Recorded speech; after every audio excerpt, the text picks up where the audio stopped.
In this video, I'm going to show you how to download Predictor Aviator on your mobile phone, either you're using an iPhone or an Android.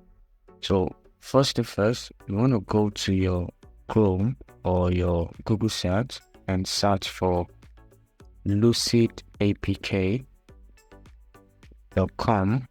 Okay. Alright, so right here, you want to search for Aviator. Then you click on the app. Alright, so you want to download this app. It's pretty easy and straightforward.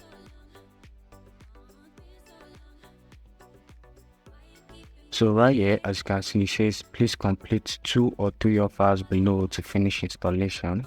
So all you have to do is just download 2 of this application right here. So once you download it, you click on check completion and you should be able to use the app on your mobile phone. So if you gain something from this video, make sure to leave a like, comment and subscribe to the channel.